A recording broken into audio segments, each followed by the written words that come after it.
Back in 1993, 1994, a magical game made to market called Magic the Gathering, and a patent was granted in 1995 from the patent office saying it was filed by Wizards of the Coast, saying that trading card games was the newest, biggest trend that was coming out on the market. Today, we get the newest game that's coming out on the market called Disney by Ravensburger, Lorcana. It's a new style of trading card game that's going to reach the market, but now they're being sued by Upper Deck for intellectual property theft of a game design mechanics. This is a very strange case, and after reading through a lot of this case, I have to wonder if this is literally a publicity stunt by Upper Deck for their unknown game, Rush of Ikorr, that has no release date and no way to market at its current format. Is this a game that's actually going to come out onto the gaming world, into the trading card space, where they're actually going to trade cards and play a new game? Makers of Legendary, or the producers of Legendary, which is a Marvel-led game by Upper Deck, or produced by Upper Deck, where it's a living styled card game, a genre that's been out there by Fantasy Flight, where you buy the entire set like a game like Munchkin, and you play the game there and you add expansion after expansion to it, but you can always play with the base set, making new games. There's a new game by Upper Deck that was supposed to come out called Rush of Ikorr, but with Ravensburger Lorcana, Upper Deck is saying that Ryan Miller, the lead developer on Lorcana, stole their intellectual property of Rush of Ikorr and now has applied it to Disney's Lorcana. Well, today we're going to break down this lawsuit. I'm going to give you my 2 cents on this. Don't take my word as anything legal or anything like that, but from everything I see with this lawsuit, Upper Deck doesn't have a case. The idea of Disney Lorcanas, from everything I've seen, is pieces and items that have been taken from several different card games that are very similar in that fashion. But Upper Deck is trying to claim that the Disney's Lorcana game is a copy of Rush of Ikorr, even though it is quite different from Rush of Ikorr. Now, before I get fully into this, like, subscribe to the channel. I am known as your Canadian Phoenix Cindershadow, and this is something that I do now and again when a court case comes up. I break it down and we talk about it. If you like this type of content, let me know down below. Subscribe, do all those fun things that YouTube likes, because I think this is going to be one of these videos that you're going to find more interesting than not, because it is a case here in that sense. Now, the introduction, the judiciary, the venue, all the basic stuff for the parties, who's involved. Well, you got Upper Deck, Ryan Miller, and Ravensburger. They're the three in here. So the experience of the parties, one of the things here that they do list is that Miller has worked for other companies, specifically Magic the Gathering, Duel Masters, Kaijudo, and Digimon trading card games. So Miller is a well-known entity in this process. He's a well-known developer within video, or not just video games, but trading card games, and has worked with Magic the Gathering. And a lot of what we see in Magic the Gathering is mirrored in Disney's Lorcana. So because of that, I'm not even sure if you could say there's intellectual property that is being taken here. Now, on the other side of the coin, you have Upper Deck saying that they used to do the World of Warcraft trading card game that didn't really take off and more was a way of getting extras for World of Warcraft. They've got Yu-Gi-Oh!, which they actually had a full-on lawsuit with Konami over years ago. Superhero Squad, Quick Strike, and Winx Club. You know, I more look at this as Legendary would be more of a case point here. So for decades, Miller has worked in the entertainment and gaming industries, mostly serving as a freelance made for hire game designer, meaning they consult with him. They say, well, we want to make this game. Can you help us out? He produces a few things. He gives them back. And from everything I'm reading in here, he was paid actually tens of thousands of dollars in about a 2-year period. In 2 years that he worked alongside Upper Deck, which he ended his contract with them early, a few months early, to be Pacific in this case. And then you have Ravensburger, which is an entertainment company. They do a lot of puzzles more than anything, but now they are entering the trading card world with the Disney IP. Now, Disney, yes, they are known for their woke agendas and their woke times and all this other fun stuff. But in this case, Ravensburger is just creating more of a nothing burger out of Upper Deck is what it's going to come down to. So looking to make the next hit, TCG Upper Deck held a gaming summit in around December 15th through December 16th, 2018. Sorry, 2018, not 2018. Upper Deck invited and paid expenses for several game designers, including Miller. So I don't know what Miller was doing in 2018. He might have been working with Magic the Gathering at that point, or Digimon. So at this point, they have now said, oh, we're going to pay you, you come out to the summit, and maybe we will work out a deal, or essentially trying to poach Miller from another possible job. Like other game designers who accepted their invitation to the Gaming Summit, Miller entered into a 2018 Upper Deck Gaming Summer agreement. So they actually created an agreement here at this summit. So we'll fly you down, you come down, we'll have this big summit.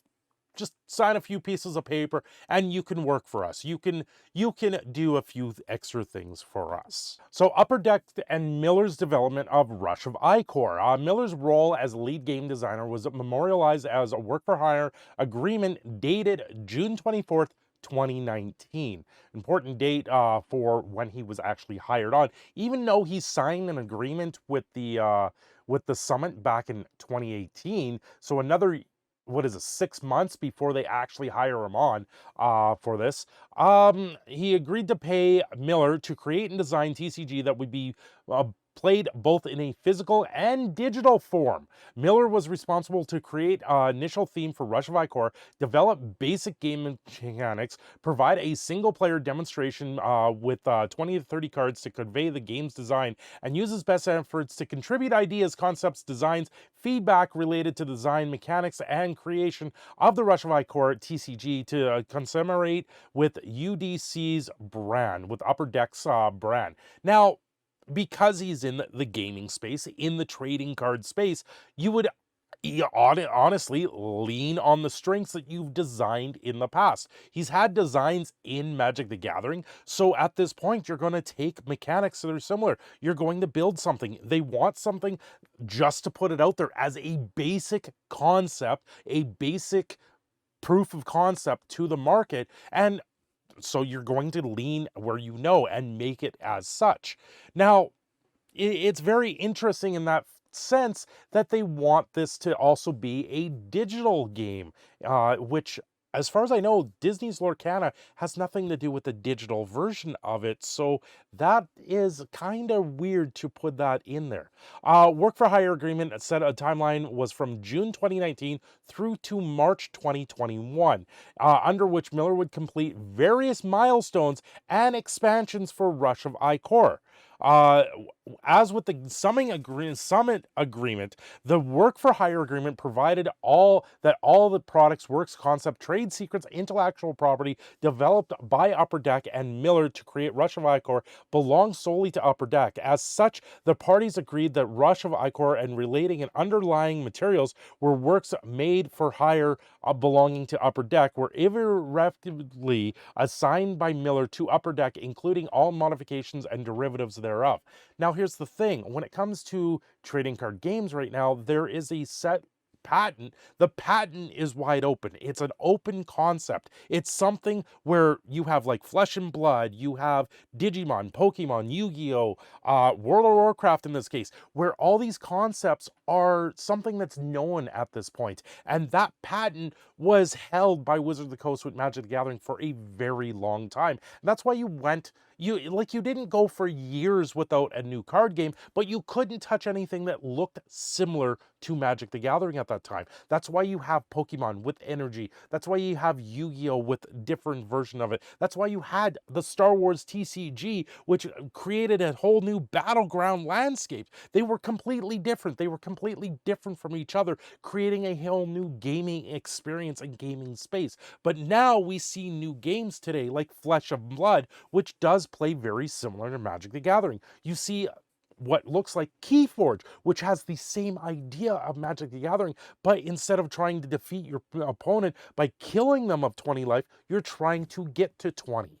That's the difference, and that is where it's similar to Disney's Lorcana. So with each milestone, they did make an actual game, and he made them expansions for that game, and they paid him tens of thousands of dollars for his services.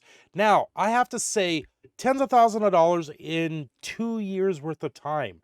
So you're looking at a maximum of $100,000 that he was paid in 2 years of time. So his salary for 2 years was $50,000 each year at maximum, because they're saying tens of thousands, not hundreds of thousands of dollars.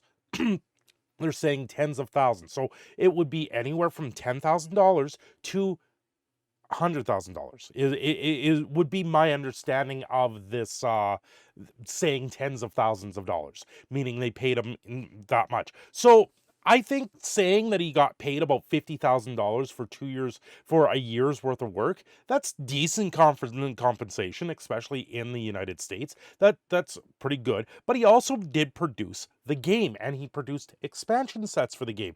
So by him ending his contract, they're saying on October 21st, 2020, he was supposed to go until March 2021. By him saying, I'm ending my contract at this point, I think probably would be like, I'm done. There's not much more I can give you guys. Here's a working prototype of a game. Here's expansion sets for the game for you guys to go out there, and then it never reaches market. So you got to wonder what actually happened here.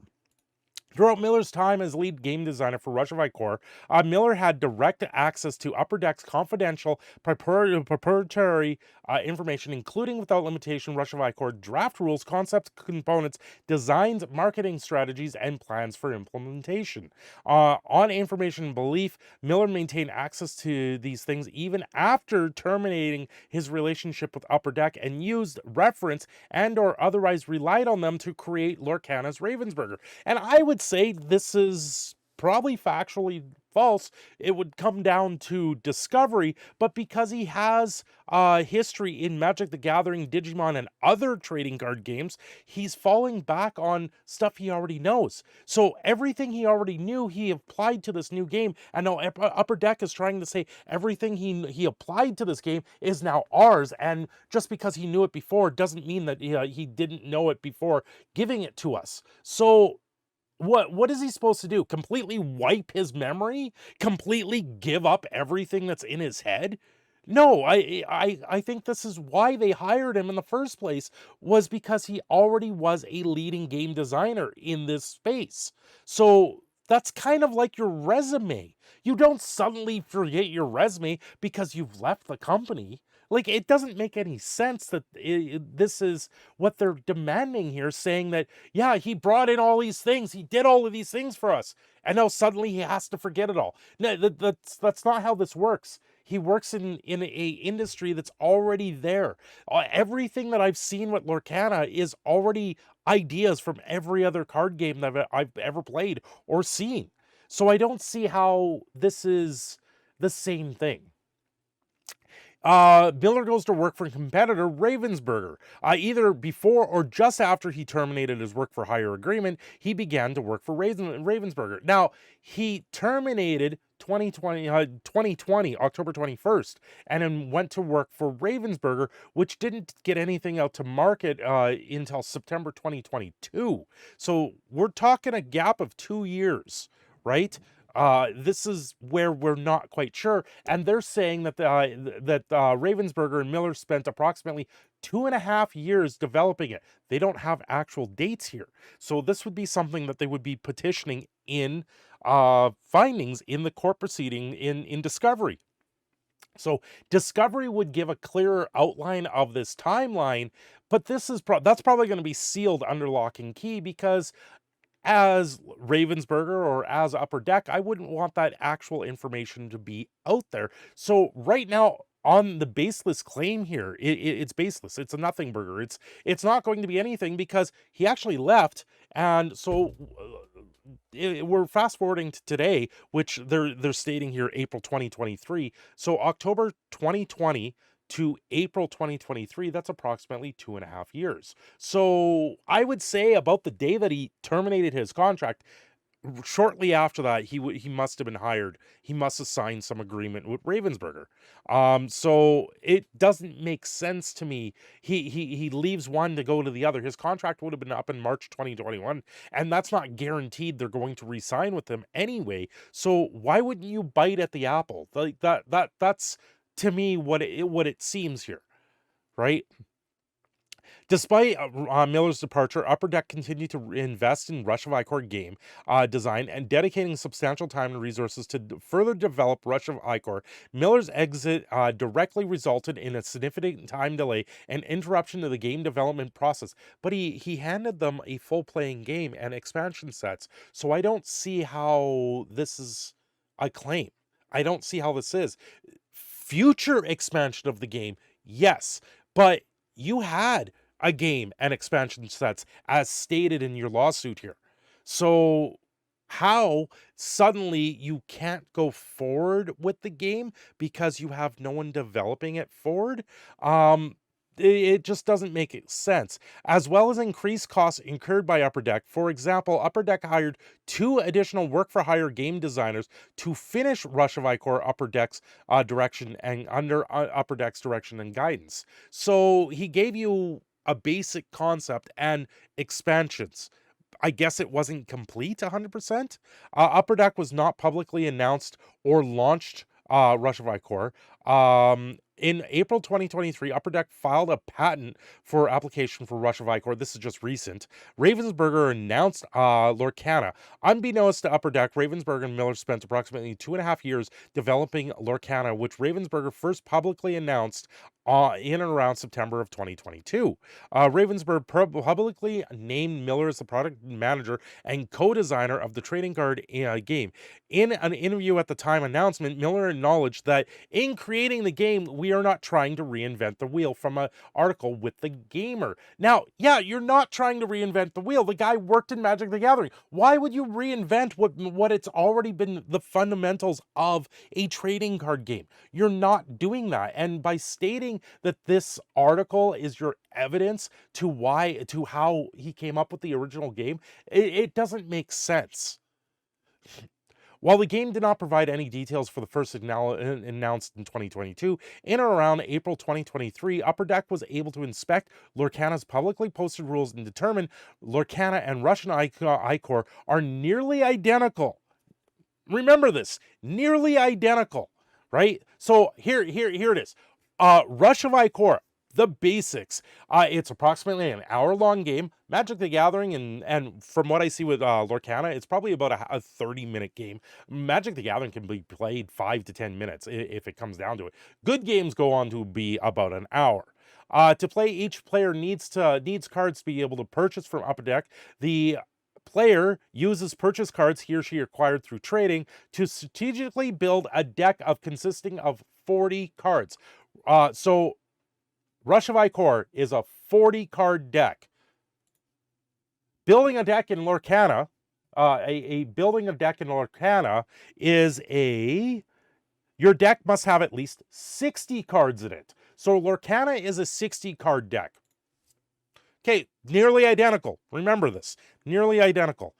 There can be no more than 3 identical cards in a deck, and a deck can contain only 2 colors of each card. So in Lorcana, your deck cannot contain more than 4 copies of any single card. The same rule applies to Magic the Gathering.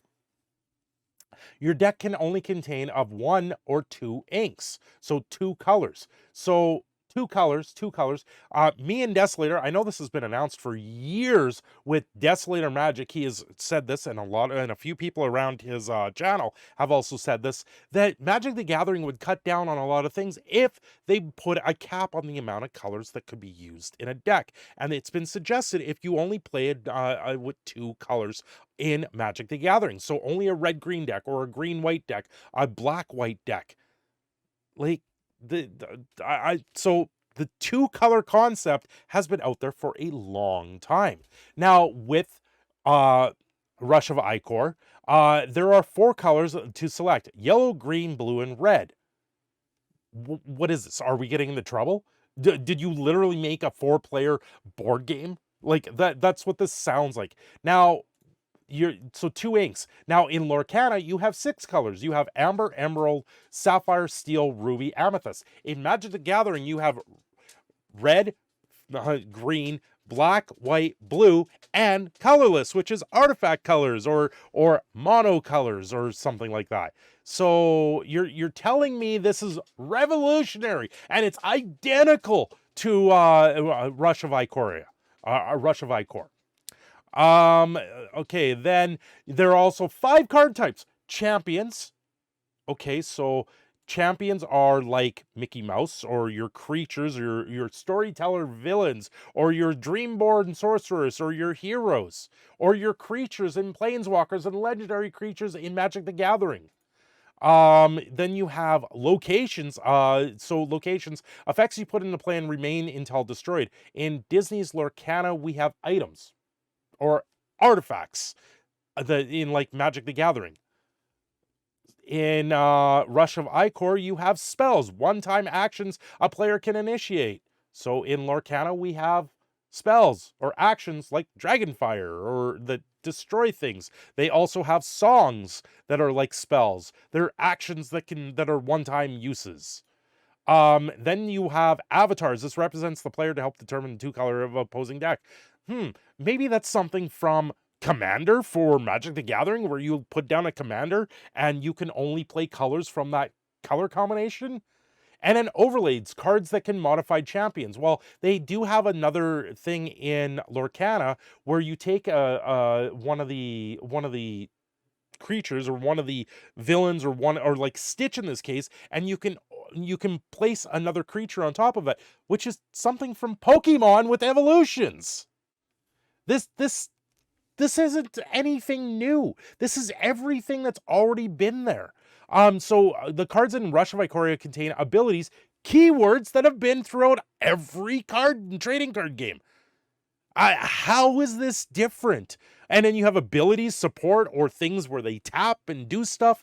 The ability exclusive can only be attacked while other champs. There's nothing new here. There's absolutely nothing new here. This is in multiple games. They even go on here to say that questing is same thing as trying to lore chase. It's the same thing from Keyforge. You sit there and you hunt for amber or whatever it was called in Keyforge. I can't even remember at this time because it's been so long since I played it.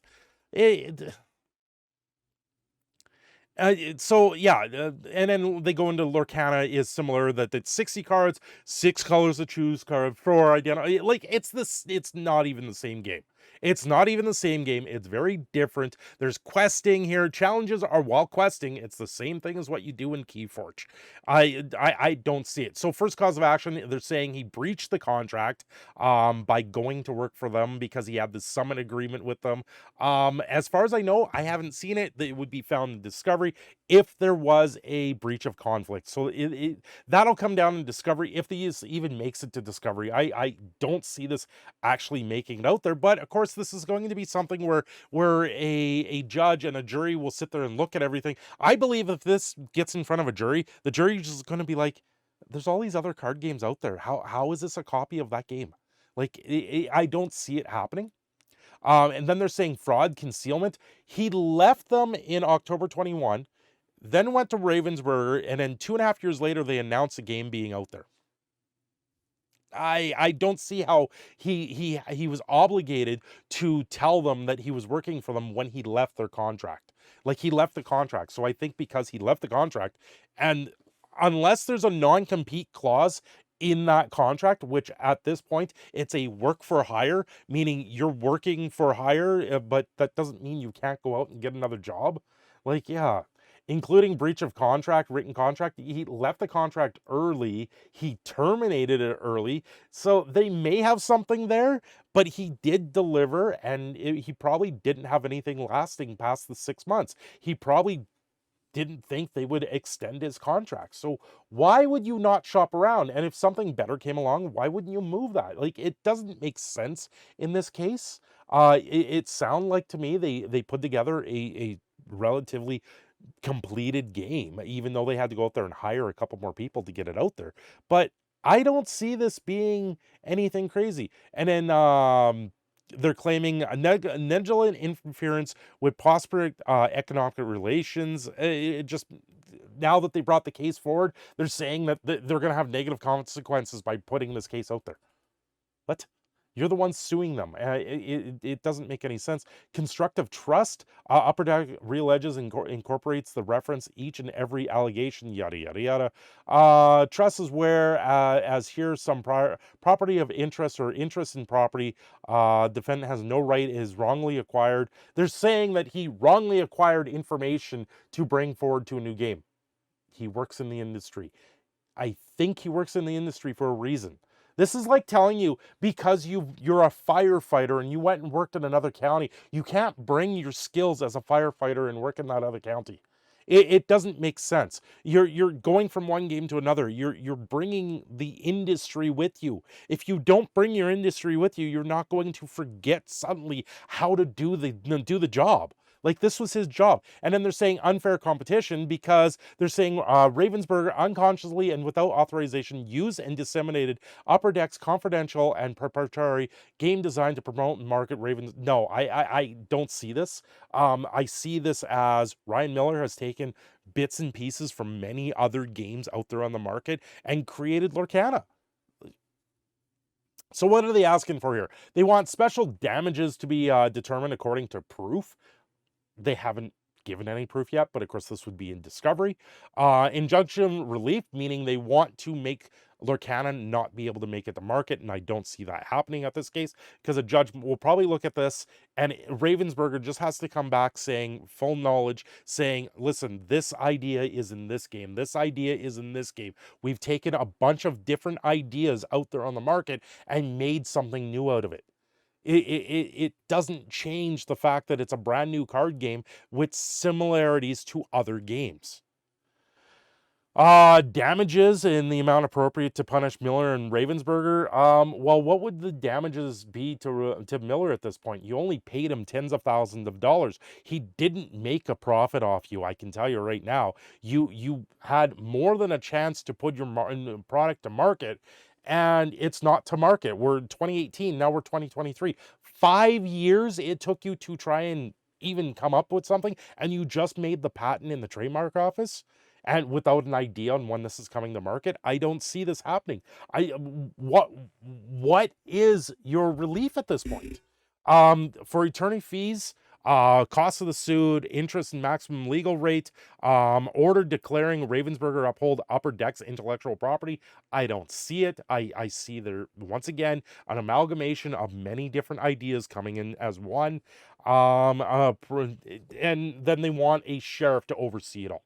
And then equity and the law. I don't see them getting any of this. It's, to me, this is the Ravensburger nothing burger, or this is Ryan Miller is just a thief of many different card games, many different trading card games, and made something new out of it. Anyway, this has been a long one. I'm your proud Canadian Phoenix Cindershadow. Don't forget to like and subscribe, and I will see you again very soon.